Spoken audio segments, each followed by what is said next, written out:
Bom, então vamos começar agora a continuação do processo de meiose, tá certo? O que a gente viu até esse momento, então, foi uh, o processo físico do que acontece dentro da célula, tá certo? Como é que o cromossomo se duplica, como é que ele vai até a parte do equador, como é que o núcleo se dissolve e tudo mais.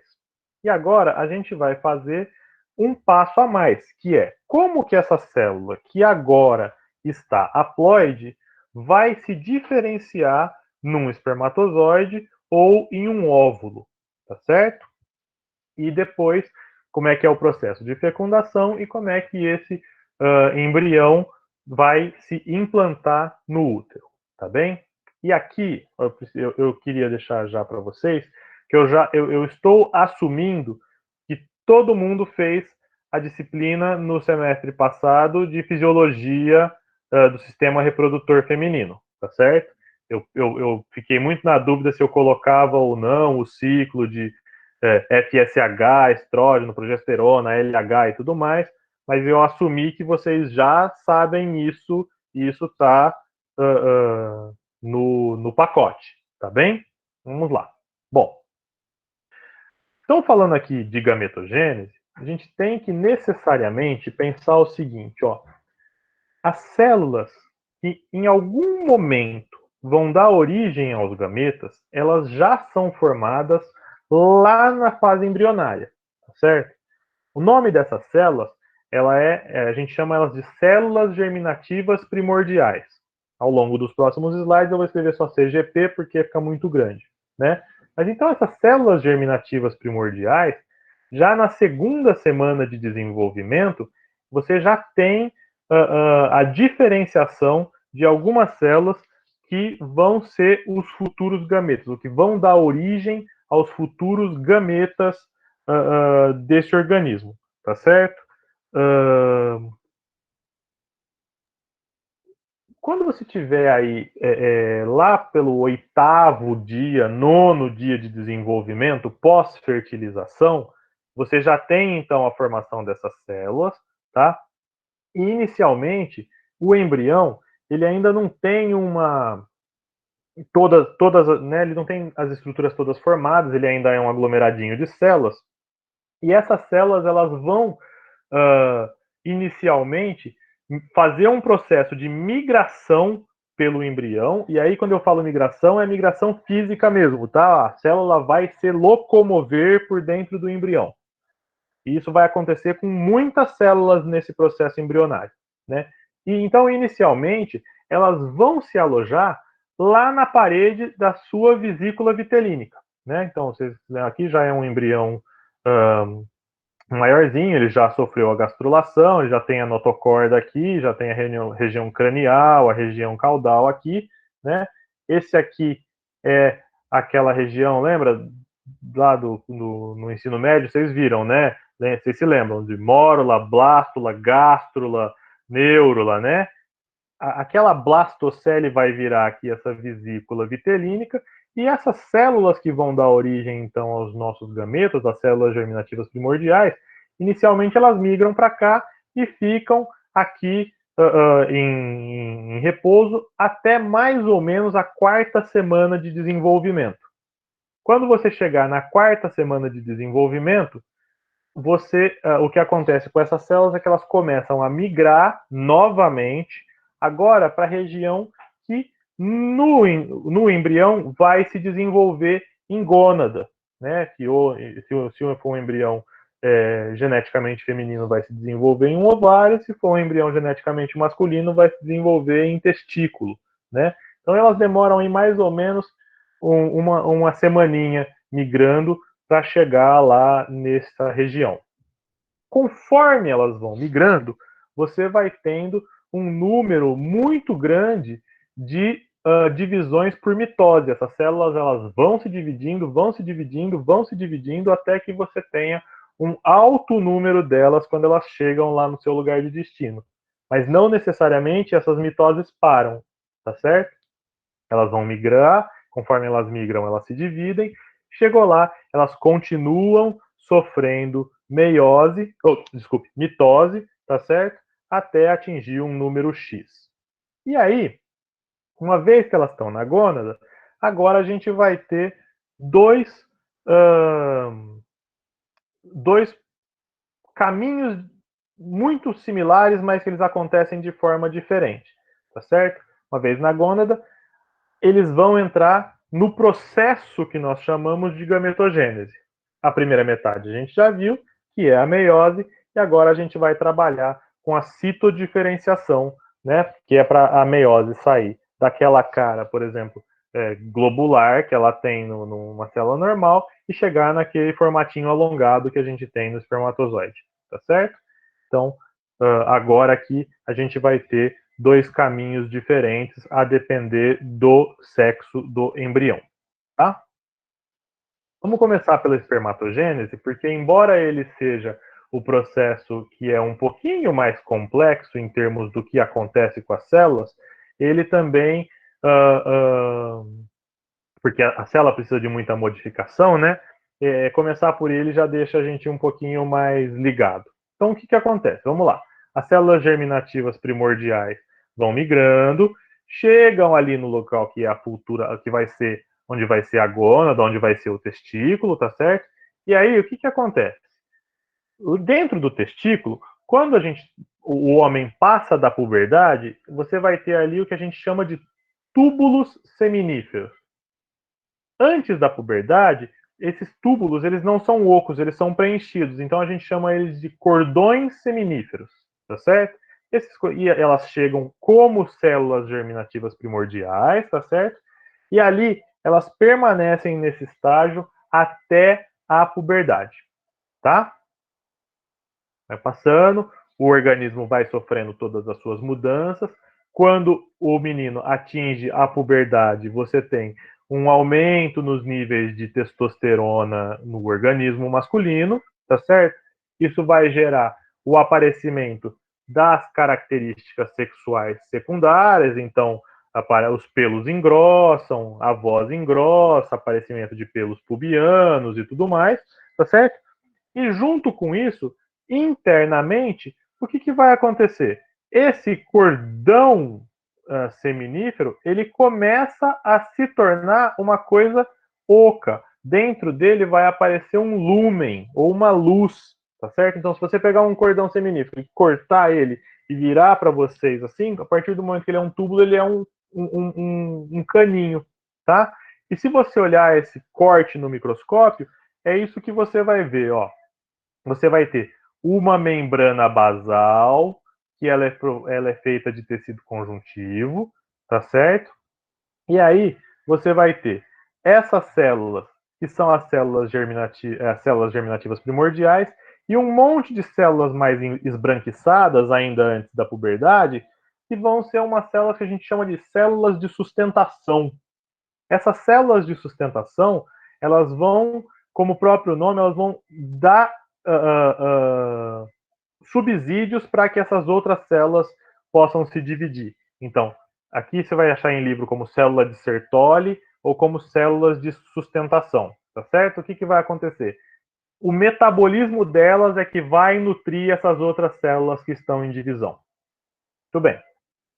Quando o menino entra na puberdade, essas células germinativas primordiais, elas vão sofrer uma mitose, e aí elas vão fazer o quê?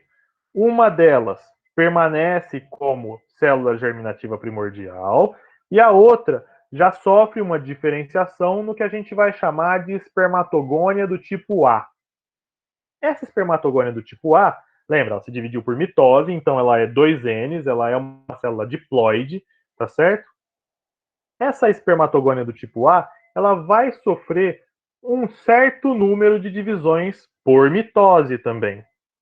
E cada vez que ela soltar uma célula nova, essa célula nova, também 2N, vai ser chamada de espermatogônia do tipo B. Só que essa espermatogônia do tipo B é uma que vai, a partir desse momento, entrar em meiose e vai fazer o caminho todo até chegar na produção do espermatozoide. Em algum momento, né, é um número limitado de divisões que a espermatogônia do tipo A sofre, então em algum momento ela vai virar duas, essas duas vão migrar para se transformar em do tipo B e as duas vão entrar em meiose. E aí, o que vai acontecer? Essa do tipo A, que seguiu o caminho e não tem mais, ela vai ser substituída por uma nova, porque as células germinativas primordiais estão sempre lá fornecendo novas espermatogônias do tipo A, tá certo? Por isso que se fala que a produção de espermatozoides no homem ela é constante ao longo de toda a vida, diferente da mulher que nasce com um número limitado de óvulos, tá certo? Tudo bem. Passou a espermatogônia tipo B, entrou em meiose, troca o nome. Espermatócito primário é o que quando ela está na fase de meiose 1, tá certo? Então você vai ter aqui uma prófase 1 bastante prolongada, ó. Em humanos ela dura aí aproximadamente 22 dias. Mas passou a prófase 1, ela acaba rapidinho, forma já a meiose, já entra em meiose 2, e a partir do momento que ela está em meiose 2, você tem o que a gente chama de espermatócito secundário. Fez o espermatócito secundário, acabou a meiose 2, agora essas células chamam de espermátides. O que acontece? A gente lembrar da aula de meiose que a gente viu outro dia, é o seguinte, é quando você tem lá 4 células diferentes, cada uma haploide, tá certo? Mas esta célula, é o que a gente está chamando de espermátide, ela ainda não está pronta para fazer o processo de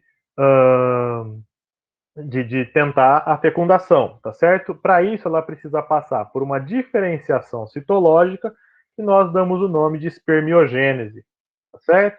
Então, ó, esse aqui é só para ilustrar o que a gente acabou de falar. Então, esse aqui é uma representação de um testículo, tem um corte sagital, cortou no meio, tá certo?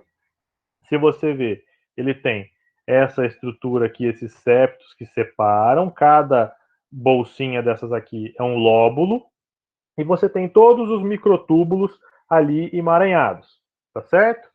Aqui é o corte de um deles, então veja, esse desenho ele não mostra a célula germinativa primordial, mas ela está aí. Você vai ter a espermatogônia, e ele também não diferencia espermatogônia tipo A e tipo B, mas não tem importância, vocês sabem que existe, tá bem? Vai virar espermatócito primário, espermatócito secundário, espermátide mais aqui para o fim. Então, se você sair da lâmina basal aqui em direção ao centro, quanto mais para o centro, mais evoluído na fase da meiose essa célula vai estar, tá certo? Interessante aqui vocês observarem também que é uma região altamente vascularizada, tá certo? Precisa de muita energia para a produção desse monte de gametas. E uma outra coisa legal é vocês olharem que aqui, ó, no entorno dessa membrana basal, a gente tem o que a gente chama de células intersticiais. Essas células intersticiais, ou vocês também vão ver o nome por aí de células de Leydig, elas são as responsáveis pela produção de testosterona, tá certo? Então, aqui você vai ter a produção dos espermatozoides e circundando o túbulo seminífero estão as células que são responsáveis pela produção de testosterona, tá? E se eu pegar um pedaço desse aqui e ampliar, mais ou menos o que a gente vai ver é assim, ó. Então veja, aqui tem a lâmina basal, um capilar, as células intersticiais ou de Leydig estão aqui, tá certo? Agora repara uma coisa, ó. Você vai ter a espermatogônia aqui, os espermatócitos primário, secundário, a espermátide, ele já com cara de espermatozoide aqui, tá certo? Repara que essas células elas estão basicamente englobadas por essas outras grandes células aqui, que são as células de Sertoli ou as células de sustentação. Qual que é o papel dessas células? Veja, no nosso organismo tudo é muito divididinho. As espermatogônias e os espermatócitos estão ali para gerar espermatozoides. Ponto. Essa é a função dessas células. Então, o que acontece? Elas não têm um processo metabólico como outras células. Então, o que acontece? Estas células de sustentação produzem nutrientes extras, e esses nutrientes vão passando aqui para essas células, e elas que vão, então, garantindo a nutrição e a proteção física dessas células até elas estarem no formato de espermatozoides, tá bem? Outra coisa interessante é que, ao longo da meiose que vai acontecendo, a gente nunca tem uma citocinese completa, né? Você tem aquele estrangulamento da célula, mas repare que todas aqui estão ligadinhas, tá vendo? Ó? Você vai formando alguns grupos e é só um fenômeno que acontece. Você não tem a separação, elas ficam comunicantes até o processo de espermiogênese, tá bem? Bom, e aí, a gente precisa sair aqui desta espermátide, que tem essa cara globulosa aqui, uma coisa que é mais hidrodinâmica, tá certo? Que seria essa célula no formato do espermatozoide. Para isso, essa célula precisa perder um monte de material citoplasmático, precisa acontecer um monte de modificações com ela. Então vamos lá. A primeira coisa que começa a acontecer é que todas aquelas organelas vesiculares que a gente tem, então plexo de Golgi, retículo endoplasmático e tudo mais, eles começam a sofrer algumas fusões e eles vão se juntando aqui no que vai ser a extremidade anterior do espermatozoide, tá certo? Ou a frente do espermatozoide. Essa vesícula que eles vão formar vai ter o nome de acrossomo, ou vesícula acrossomal, qualquer um dos dois serve, tá bem? Ao mesmo tempo que você tem o centríolo ou o centrosomo mandando todos esses vesículas para frente, ele migra para o polo oposto. E a partir desse momento, ele começa a organizar aqui os microtúbulos de forma a fazer um flagelo, porque ele bate assim, na verdade, ele bate na espiral, né? Ele vai girar para esse espermatozoide depois poder sofrer, se locomover com mais facilidade, tá certo? Uma outra coisa interessante é que todas as mitocôndrias dessa célula, elas vão migrar aqui para o que a gente chama de peça média ou pescoço do espermatozoide, tá certo? Por quê? Veja, o batimento do flagelo gasta ATP. Então você precisa de bastante energia para que esse espermatozoide consiga nadar bastante. Né? Então o que acontece? Você forma esse colar de mitocôndrias aqui na região da peça média, porque eles vão fornecer já direto a energia pertinho do motorzinho que vai ser aqui. Tá certo? E junto com isso, você vai ter então o acrossomo, que vai cobrir basicamente a extremidade anterior e o núcleo, que está bastante compactadinho, esse núcleo do espermatozoide, ele é muito compactado, tá certo? E você vai perder todo aquele excesso de citoplasma que tira a hidrodinâmica do espermatozoide, até um ponto em que você vai ter ele com essa carinha que a gente conhece aqui de livros e tudo mais, tá bom? Tudo bem até aqui? Dúvidas? Vamos lá. Aqui, ó, só para vocês, por vezes eu gosto de colocar fotos de microscopia, porque às vezes você olha uma coisa dessas aqui, você fala assim, olha que desenho didático, né? Vai olhar, não é nada. Não, é sim, é de verdade. Então veja, isso aqui é uma lâmina de microscopia. Você tem aqui, veja, está marcado aqui então as células de Leydig ou as células intersticiais aqui. Você só não tem as células de Sertoli, né, marcadas, mas ó, você tem aqui o núcleo da espermatogônia, uma espermatócito primário, né? Aqui as espermátides já sofrendo o processo de diferenciação e tudo mais, né? E você tem a membrana basal aqui do túbulo seminífero, tá bom? Então, aquele desenho, ele é bem a carinha do que efetivamente acontece. Uma outra coisa legal aqui, que assim como o ciclo reprodutivo feminino, ele é todo controlado pelo hormônio folículo estimulante e pelo hormônio luteinizante, tá certo?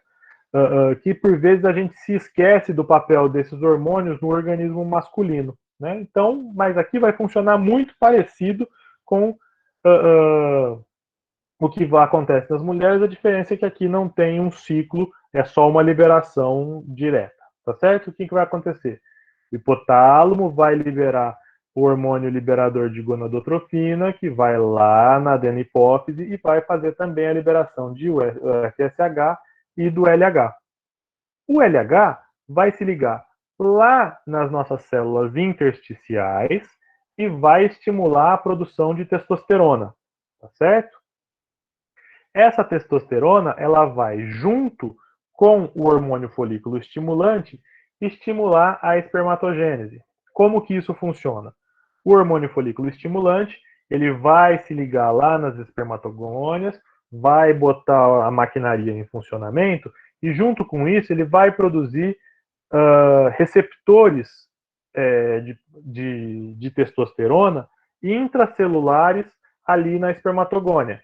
Essa testosterona vai entrar. Vocês se lembram que testosterona é um hormônio derivado de colesterol, então ele passa pela membrana plasmática sem precisar de receptores, né? Ele passa, encontra o receptor dele lá dentro e aquilo estimula a espermatogônia a entrar no processo de divisão e assim segue. Tá bom? Então, veja. Espermatogênese, finito, tá? Tem esses espermatozoides, a produção deles é altíssima, eles ficam ali no trato reprodutivo masculino por mais um tempo, sofrendo uma maturação, para os espermatozoides ganharem mobilidade e tudo mais, mas aí você tem em torno de, até o momento que começa a produção, até ele está pronto para ser liberado, aí em torno de uns 40 dias, tá? Muito bem. Diferente agora, então já sabemos como se forma um espermatozoide. Agora vamos para a formação do óvulo, tá? Ó, primeira coisa de diferente que a gente tem aqui é o seguinte. Lembra que quando a gente falou de espermatozoide, assim que esse espermatozoide chegou no lugar onde vai ser o testículo, essas células germinativas primordiais, elas permanecem como células germinativas primordiais, tá certo? Nos embriões geneticamente femininos, isso já não acontece.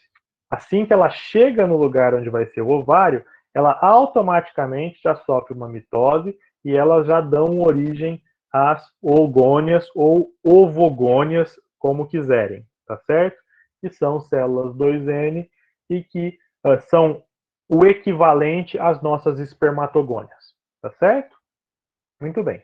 Essas oogônias, elas já vão entrar numa série de mitoses, né, e vão dar origem, então cada uma delas vai dar origem a uma série de ovócitos primários ou ócitos primários. E aí, o que vai acontecer? Essas células, elas vão, aqui ó, uma ovogônia aqui, ela dá origem a várias ovócitos primários e eles vão ser recobertos aí por uma camada de células epiteliais que nesse momento ainda estão achatadas, tá certo? Então, mais ou menos aqui no terceiro, quarto mês, o que você vai encontrar no ovário do embrião é que você tem grupamentos celulares circundados aí por essas células epiteliais, tá bom? Você vai continuando tendo mitoses, produzindo uma quantidade muito grande de ovogônias, tá certo? Então, mais ou menos lá no quinto mês de desenvolvimento embrionário, você tem o pico de células reprodutivas. Então, num embrião feminino, você pode ter mais ou menos aí uns 7 milhões de células reprodutivas que podem ter potencial de virar óvulos, tá certo? Mas, apesar de atingir esse número enorme, você vai tendo na sequência uma morte celular programada e esse número começa a cair, tá? Mais ou menos quando você chegar aí no sétimo mês de desenvolvimento, todos os seus ovócitos primários já acabou todas as mitoses, você não tem mais nenhuma, e elas já entraram aí em meiose, mas todo mundo parou na prófase 1, tá certo? E esse é o estágio, ali dentro da prófase 1, lembra que a gente tem diferentes separações, tá certo? Leptóteno, zigóteno, paquíteno, diplóteno e esqueci a importância, mas o que acontece é que ela vai parar no diplóteno, diacinese. Essa célula vai parar na fase de diplóteno, ou seja, quando os quiasmas estão evidentes, e cada uma dessas células vai ser circundada por células foliculares. E nesse formato, fica aqui, essas células ficam paradinhas desde de recém-nascido até a menina entrar na puberdade, tá bem? Bom, o que vai, existe um mecanismo molecular para você fazer essa parada por tanto tempo, tá certo? Veja, ó, pensa comigo aqui nessa última frasezinha aqui, ó. A partir do momento em que a menina nasce até o momento em que ela vai ter lá a sua menarca, sua última menstruação e antes de entrar na menopausa, esse óvulo ele pode ficar parado em prófase 1 por mais de 40 anos. Aliás, pode não, ele ficou parado muito provavelmente por mais de 40 anos nessa fase, tá certo? Então isso não acontece ao acaso. Aquelas células foliculares que estão circundando esse ovócito primário, elas liberam, elas produzem constantemente um peptídeo pequenininho, que é o inibidor de maturação de ócito, tá certo? E eles vão deixar essa célula nessa fase paradinha.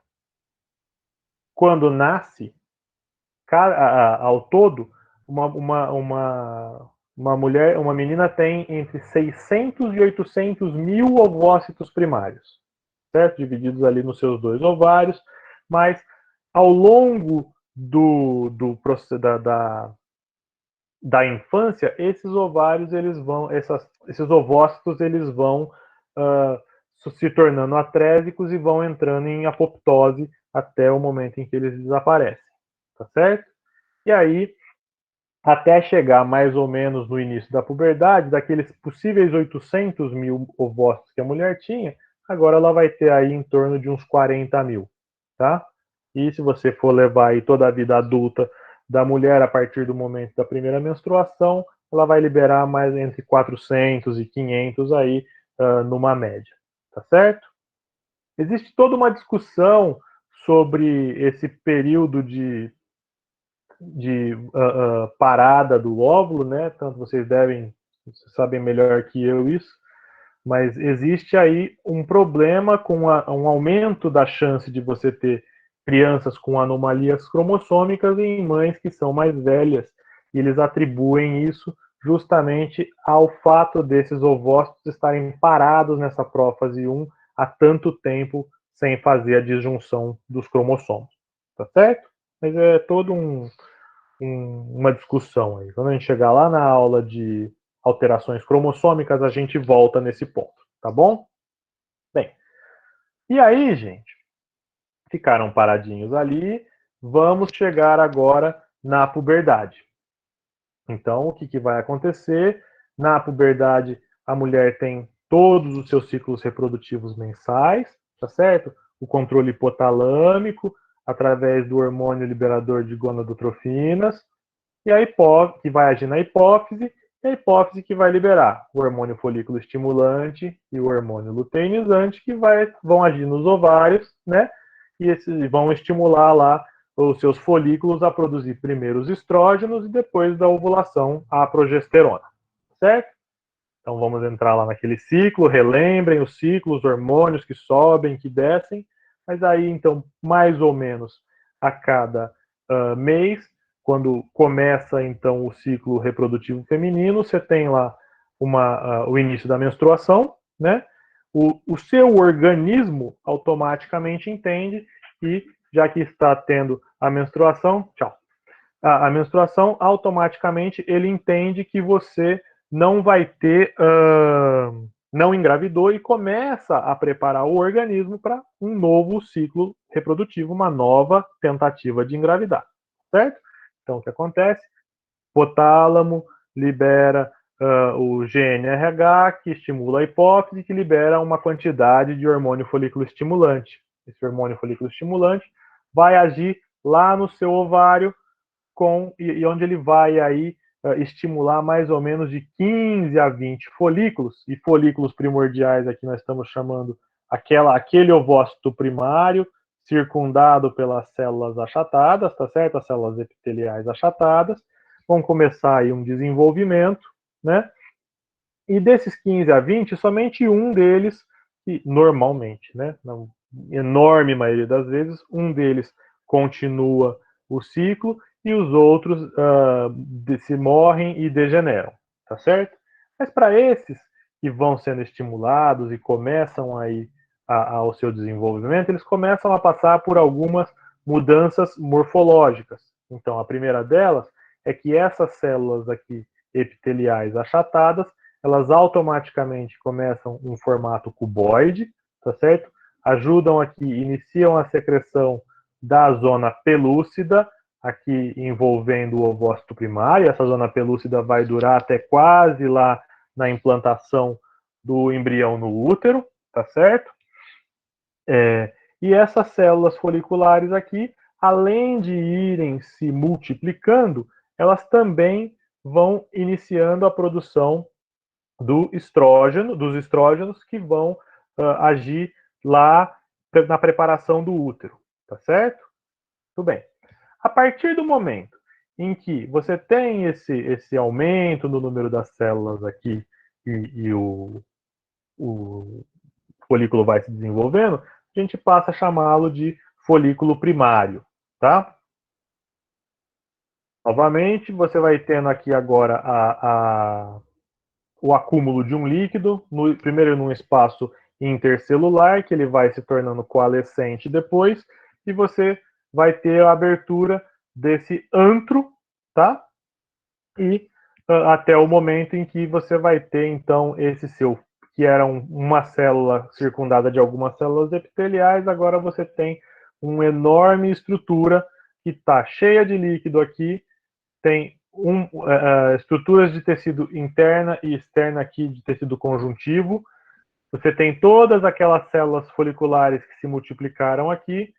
A zona pelúcida ainda está aqui no entorno do ovócito. E estas células aqui foliculares aqui, ó, que ainda estão aqui no entorno desse óvulo, desse ovócito, né? Elas são chamadas de cúmulo oóforo. Essas células, elas são importantes porque depois do momento da liberação do ovócito, elas vão formar a coroa radiata, que vai ser importante aí na parte da fecundação, tá certo? Bom, sofreu essa diferenciação toda e repara, até neste momento, nossa célula continua em prófase 1, diplóteno da prófase 1, tá certo? Tudo bem. Passou aqui, estamos no ciclo. Normalmente, um dia antes da liberação do ovócito, o organismo feminino tem aquele pico de hormônio luteinizante, tá certo? E ele vai, dali a pouco, estimular a liberação do ovócito, tá certo? Erroneamente, a gente chama de ovulação, mas ele ainda não é um óvulo, ele é um ovócito, tá certo? Um oócito. Então, vocês vão ver que a gente usa aqui o livro usa, e eu uso aqui na aula, o termo de ocitação, tá bom? O que vai acontecer? O pico de hormônio luteinizante vai induzir o fim da meiose 1.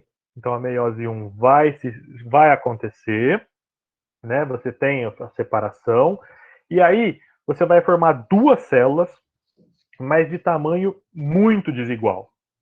Aqui dá para ver, ó, uma que vai ter o núcleo e quase nada de citoplasma, e a outra que pegou basicamente todo o citoplasma para ela e continuou aqui.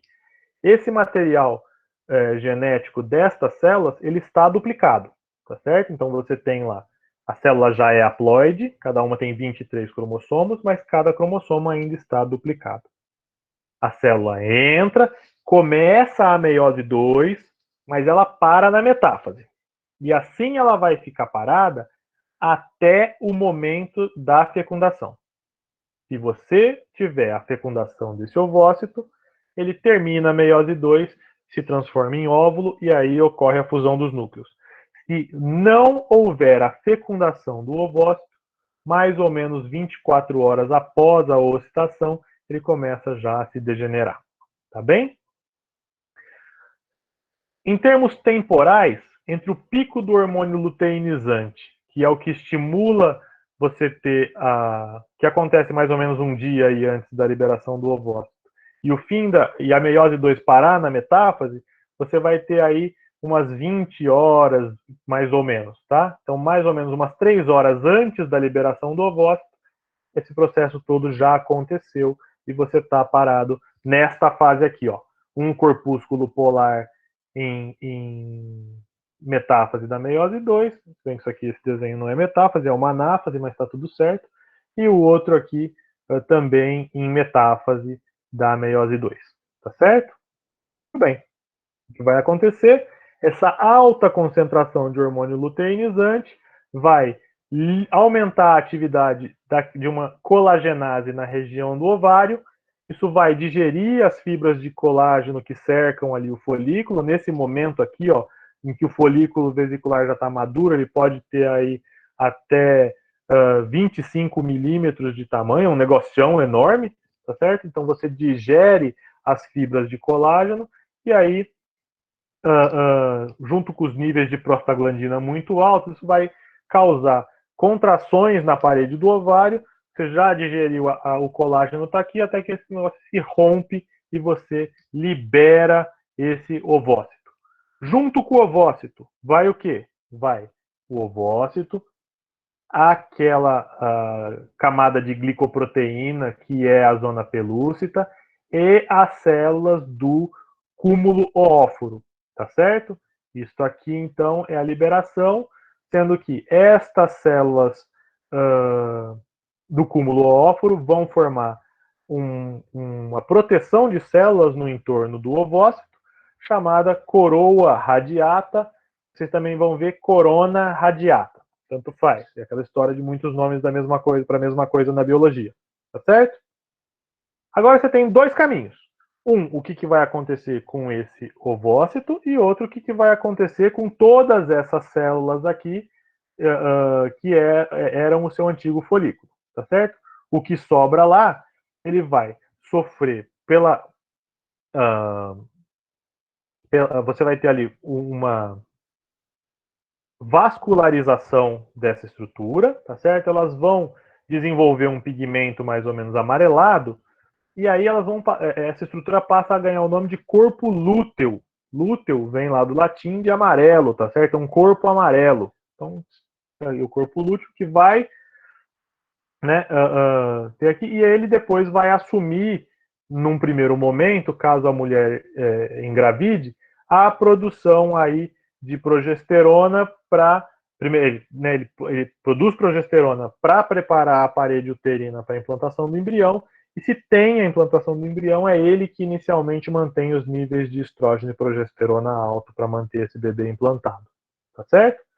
O outro caminho agora são as células do nosso ovócito ali, e aí a gente vai ter já o processo de transporte desse ovócito que sai do ovário para ir para a tuba uterina, tá certo? Bom, o que vai acontecer? Ali na bordinha, envolvendo o ovário, a sua tuba uterina tem essas estruturas aqui, né? São chamadas de fímbria, elas varrem esse ovário, puxando o ovócito para dentro aqui do canal da tuba uterina, tá certo? Essas células da coroa radiata, elas continuam aqui no entorno, mas inicialmente elas estão todas fisicamente conectadas com a zona pelúcida, elas perdem esse contato, então elas só vão migrando junto, mas não tem mais um contato físico, tá certo? E aí você vai ter, a partir desse momento, por contrações da própria tuba e também pelas células ciliadas que estão dentro da tuba uterina, né, as células ciliadas vão se movimentando, elas vão levando esse ovócito aqui pelo caminho da tuba uterina aqui, tá certo? Muito bem. E aí, agora, vamos para o processo de fertilização. Então, tá lá, até agora temos o ovócito liberado, tá certo? A fertilização, para gerar uma fertilização viável, ela tem que acontecer lá na região ampular, ó. Por aqui assim, ela tem que acontecer, tá certo? Bem no comecinho da sua tuba uterina. Porque o seu embrião precisa passar por uma série de transformações até chegar no útero para poder se implantar lá, tá certo? Então, essa, essa fecundação, a fertilização do ovócito tem que acontecer lá atrás, tá certo? Bom, uma coisa interessante aqui, os espermatozoides, eles podem permanecer viáveis dentro do trato genital feminino por vários dias, tá? Então eles podem ficar ali esperando o óvulo aparecer, então aí uns 3, 4, 5 dias eles aguentam ainda, tá? Então vamos lá. O processo aqui de fecundação, por ejaculação, o homem libera em torno de 300 a 500 milhões de espermatozoides, tá certo? É um monte. Mas o que vai acontecer? Veja, tem várias barreiras a serem vencidas. Para começar, o ambiente dentro da vagina é um ambiente ácido, tá certo? Para evitar proliferação de bactérias ali. Então, só esse ambiente ele já é tóxico para espermatozoides. A grande maioria deles, os espermatozoides, eles são expelidos da vagina após o ato sexual, tá certo? Então, só 1% desses espermatozoides que foi depositado ali na vagina consegue penetrar o colo do útero. Tá? Então, você tem ali, normalmente o colo do útero está fechado, né? Você tem uma mucosa ali, mas perto do momento fértil da mulher, esse colo se abre, essa mucosa se torna menos espessa e os espermatozoides conseguem passar, tá certo? A partir do momento que eles passaram pelo colo do útero, eles não vão nadar sozinhos até chegar lá na ampola, tá certo? A maior parte da movimentação entre o colo do útero e lá no local de fertilização, ele vai ser por contrações uterinas, então o próprio útero feminino vai transportando esses espermatozoides e depois a tuba também, tá certo? É muito pouco por mobilidade própria, pensa, uma célula pequenininha, tem que nadar tudo aquilo, né? Então, temos aí uma ajudinha do organismo feminino, tá? E aí, se esses espermatozoides atingem lá a região da ampola, na tuba uterina, e não tem nenhum óvulo lá, eles se tornam menos móveis e param a migração. Ficam ali paradinhos, esperando até correr ou até aparecer um óvulo, tá? Pro? Oi? Tá escutando? Tô. A Carol perguntou se o tecido conjuntivo que circulava o folículo é aquele que vira o corpo lúteo. Também. É o tecido Ok. conjuntivo, o que a gente chama de teca externa, teca interna, e as células epiteliais que formaram toda aquela estrutura, tá? Bom, só voltando então aqui, quando uh, uh, eles chegam ali na região ampular, o que acontece é que eles param. Se tiver um ovócito liberado, esse ovócito e aquelas células do cúmulo óvulo, eles liberam algumas substâncias ali, e essas substâncias são quimiotácteis, e elas ativam novamente esses espermatozoides que vão nadar em direção ao óvulo, tá certo? Uma coisa interessante é que, durante todo esse processo de migração do espermatozoide do colo do útero até a ampola, esses espermatozoides vão passando por um processo de capacitação. Então, esse espermatozoide tem que estar esse contato com as mucosas do trato genital feminino, eles capacitam o espermatozoide. O que isso quer dizer?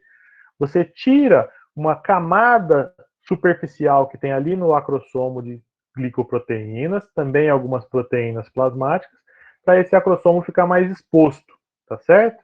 E a partir desse momento, ocorre, quando você tiver a passagem do espermatozoide pela coroa radiata, ele consegue passar ali para fazer a fecundação, tá certo? Espermatozoides chegam, somente aqueles espermatozoides que estiverem capacitados são os que conseguem passar livremente pela coroa radiata, tá certo? E aí, esse espermatozoide que passou, no momento em que ele se ligar na zona pelúcida, vai acontecer o que a gente chama de reação acrossômica.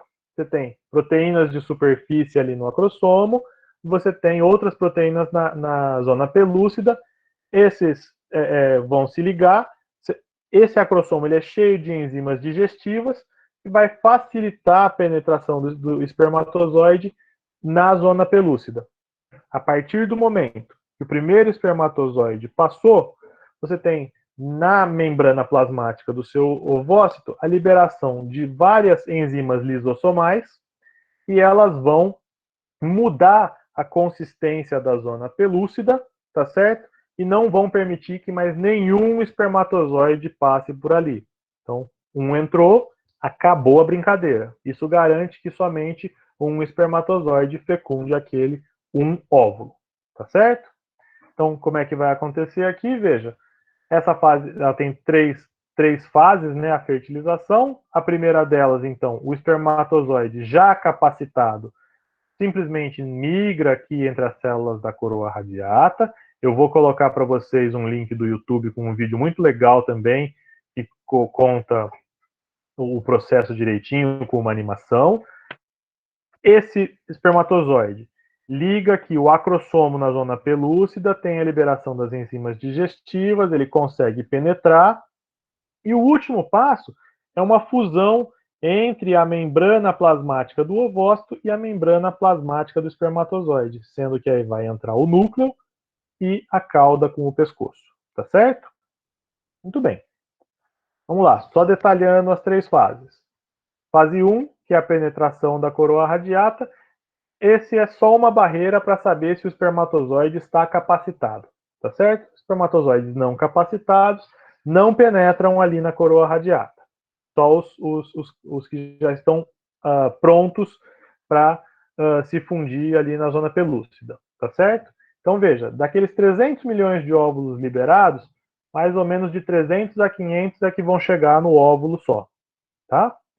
Entrou na zona pelúcida, o espermatozoide tem a reação acrossômica, libera as enzimas, ele entra, o ovócito libera aquelas enzimas lisossomais, muda a permeabilidade da zona pelúcida e nenhum espermatozoide entra mais. No próximo momento, esses não tem mais o acrossomo, tá certo? Agora você tem só o pronúcleo coberto com uma membrana plasmática, ele se liga, você tem um reconhecimento de proteínas, elas se fundem e aí a membrana plasmática fica para fora, cabeça e cauda do espermatozoide penetram no seu ovócito, tá certo? Feito isso, o que vai acontecer? No momento em que esse espermatozoide penetra o óvulo, você tem a finalização da meiose 2 do ovócito. Lembra que ele está paradinho lá, né? Em metáfase, né? Na metáfase 2 da meiose. Então, feito isso, você tem a finalização. De novo, você vai ter uma separação completamente desigual. Uma célula vai ficar com quase todo o citoplasma, esse segundo corpúsculo polar recebe quase nada, tá certo?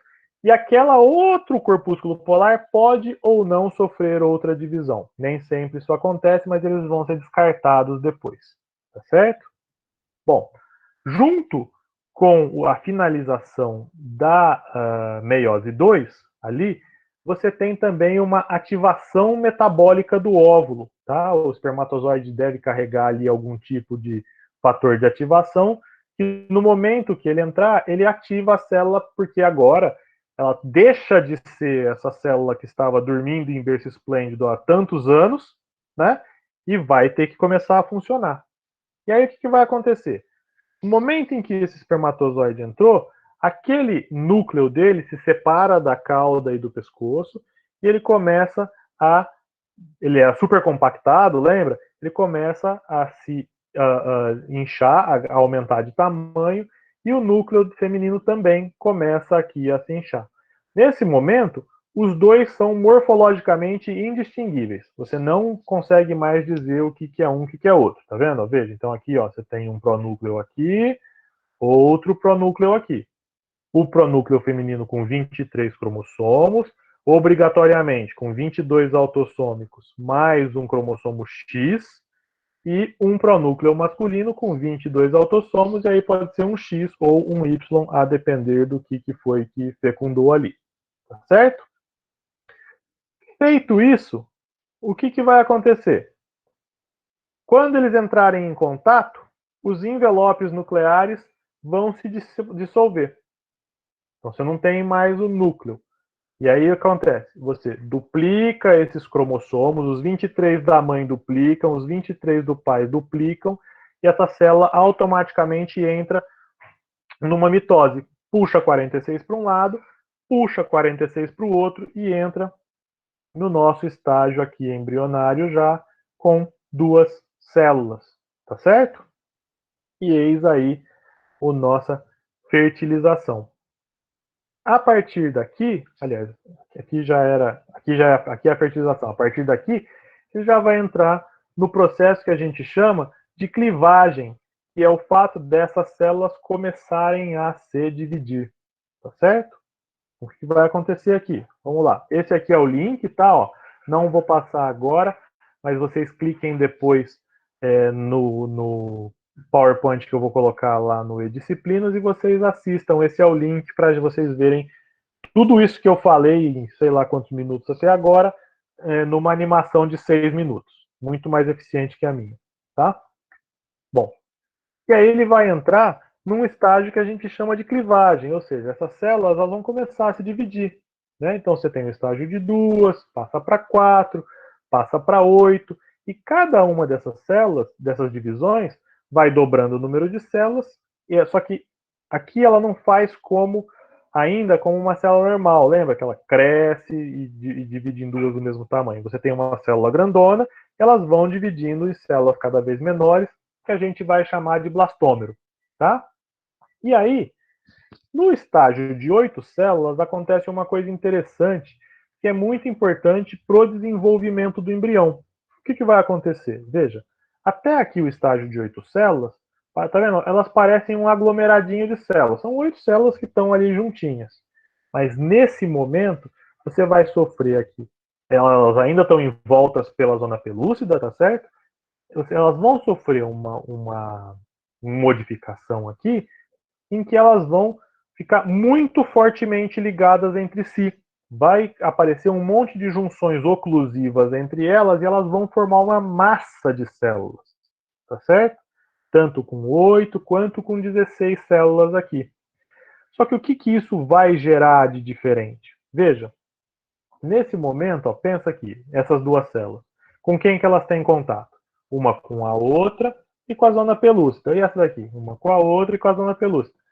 A partir desse momento em que elas se juntam ali e formam aquela massa mais compactada, você vai ter uma divisão entre células que são células internas e células externas.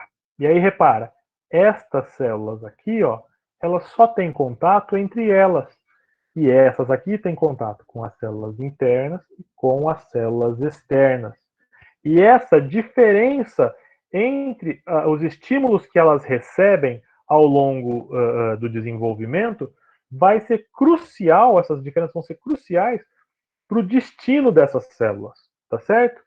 Essas células internas, elas vão formar o embrião. Então, o que vai se desenvolver no bebê é esse grupo de células aqui, que a gente vai chamar de embrioblasto.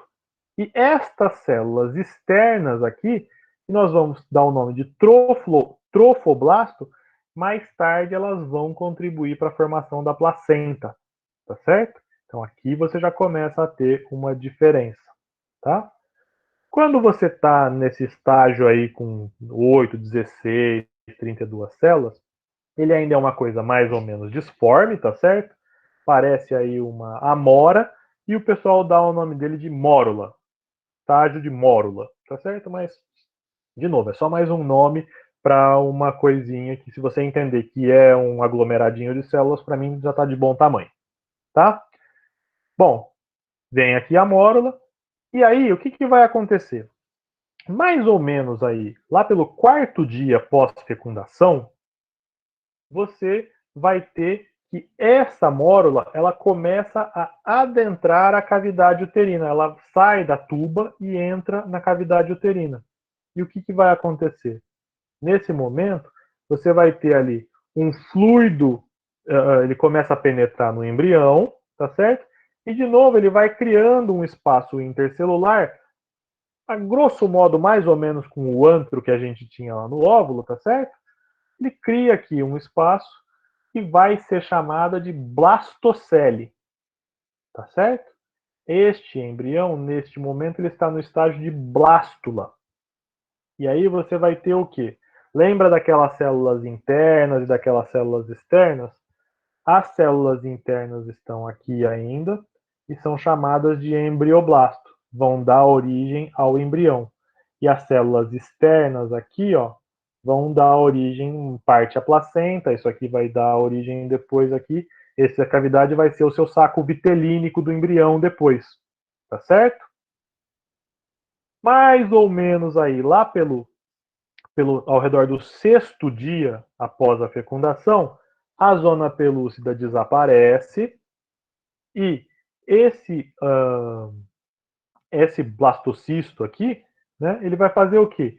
Ele vai ter contato com a parede uterina, ele provavelmente fica preso ali entre algumas glândulas mucosas, né, e essas células trofoblásticas, elas começam a migrar e se multiplicar para dentro do epitélio uterino, ancorando o embrião na parede do útero, tá certo?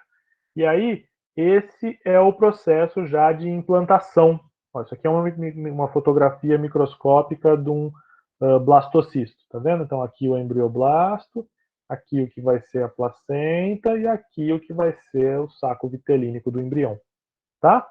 E começa a penetrar, e aí você tem o processo que nós chamamos de nidação, ou seja, quando o embrião se prende ali na parede do útero. Ainda, nesses estágios iniciais, você já tem, nesse momento em que é tudo um emaranhado de células e todas elas morfologicamente não diferenciadas, mas você já começa a ter algumas diferenciações. Então você vai ter, por algumas diferenças de expressão de alguns fatores de crescimento, essas células aqui, ó, elas vão se diferenciar em epiblasto e hipoblasto. Epiblasto vai ficar por cima e hipoblasto vai ficar aqui por baixo, tá certo? Então, elas estavam todas emaranhadas e elas vão migrar para a sua posição final. Por quê? As células do epiblasto vão dar origem à porção dorsal do embrião. E as células do hipoblasto vão dar origem à região ventral do embrião. Tá certo?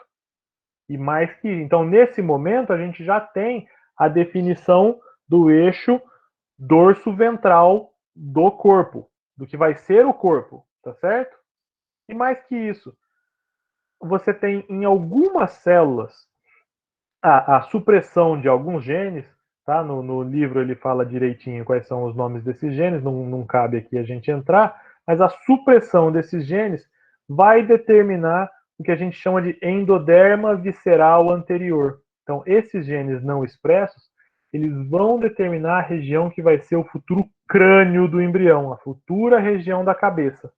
Então, consequentemente, isso aqui é a cabeça, aqui vai ser a cauda, tá certo?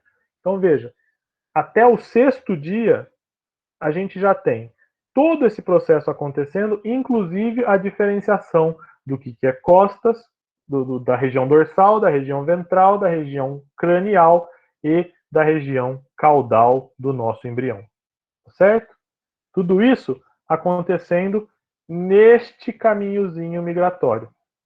Teve a ovulação, a fertilização aqui, acabou a meiose, você tem aqui os 2 pronúcleos, começa a divisão, mais ou menos com 30 horas 2 células, com 3 dias 8, com 4 dias 16, com 4 dias e meio a 5 você já tem a blastocele e com 6 dias aqui você já tem a implantação desse embrião e você também já tem a diferenciação dos eixos dorso-ventral, antero-posterior do seu embrião. Tá certo? Finito. É isso. Dúvidas? Vamos ver o chat aqui. Tudo bem? Alguém tem dúvida? Como estamos? Bom, então, vou falar. Ah, diga, a Fernanda tem uma dúvida. Professor, o senhor está me ouvindo? Eu vou tentar colocar o fone para ver se fica melhor. Tô te ouvindo, tô te ouvindo. Mas está me ouvindo? Uhum. É que está um pouco de barulho aqui. Tá tranquilo. Eu me perdi um pouco na quantidade de material, na verdade. É quando o senhor falou ali que a gente tem que aconteceu a fecundação. Eu me perdi um pouquinho ali na quantidade quando você falou que vai ser duplicado, né? Então entrou 22 autossomos e um sexual de cada um, né?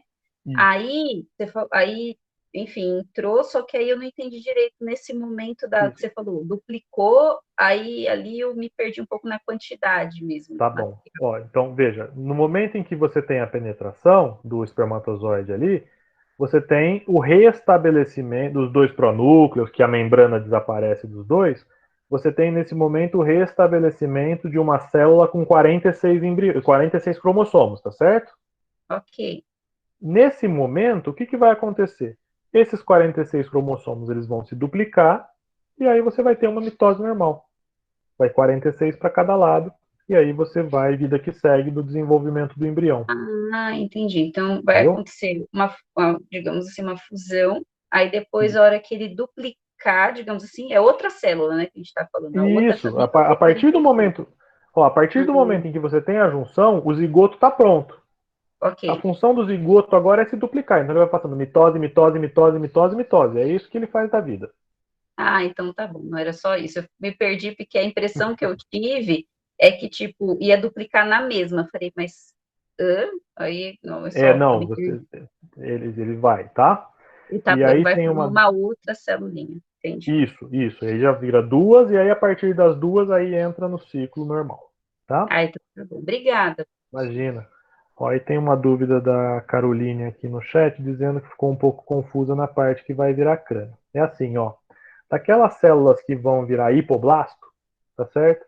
Algumas delas, além disso, você vai ter a supressão da expressão de alguns genes nele. Alguns genes deixam de se expressar nessas células, tá certo? E por conta disso aí, elas vão migrar para a região anterior do embrião. Então, essas células elas já estão ali com 6 dias de desenvolvimento, marcadas para virarem a região cranial do embrião. E onde os genes que. E esse aqui tem os genes suprimidos, tá certo? Onde eles não estão suprimidos, que estão sendo expressos, vai ser a região caudal. Então, aí você vai ter um gradiente de não para sim, e aí de epiblasto para hipoblasto. Então, você tem anterior cranial e caudal definida ali já com 6 dias. Não sei se ficou claro.